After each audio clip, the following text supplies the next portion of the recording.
never waste a good crisis. And when it comes to the economic crisis, don't waste it when it can have a very positive impact. You never want a serious crisis to go to waste.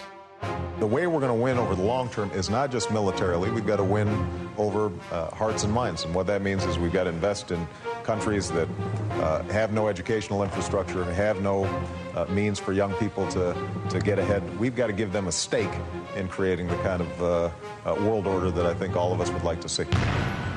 Stay tuned for politics and religion.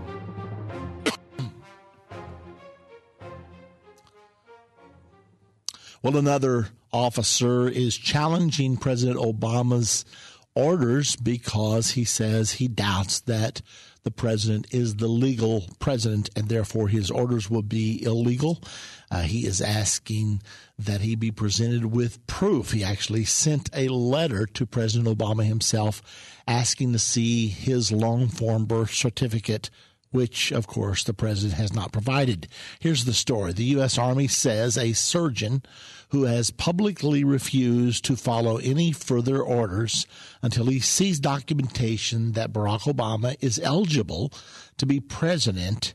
And this man is now being reassigned by Walter Reed Army Hospital after he refused to deploy to Afghanistan as scheduled. By the way, he had already been to Afghanistan one time, but now he says, I'm not going back until I have proof that this is a legal order. While there have been reports Lieutenant Colonel Terry Lakin is facing an imminent court-martial, Army spokesman Chuck Dacey told WorldNet Daily that Lakin is only under investigation at this point.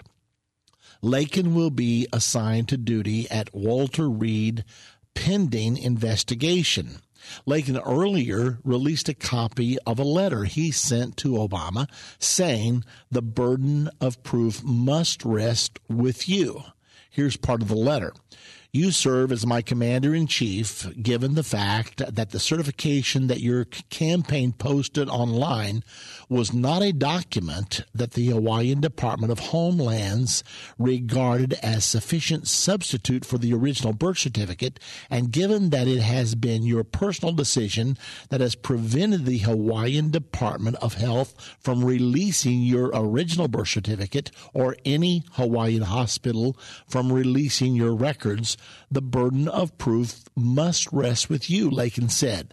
Please assure the American people that you are indeed constitutionally eligible to serve as commander-in-chief and thereby may lawfully direct service members into harm's way. He continued, I will be proud to deploy to Afghanistan to further serve my country and my fellow soldiers, but I should only do so with the knowledge that this important provision of our Constitution is being respected and obeyed.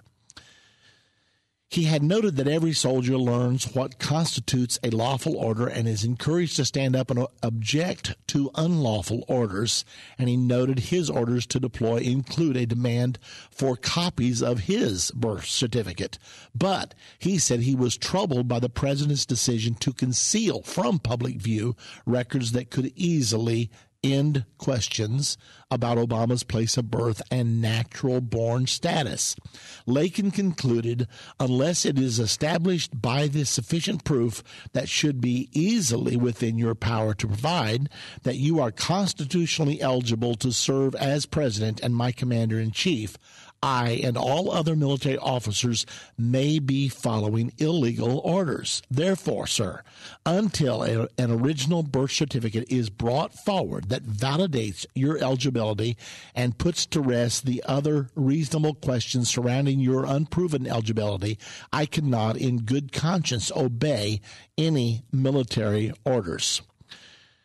The comments followed the case of Cook, the reservist who challenged his deployment orders over questions about their legality under Obama. This is another case.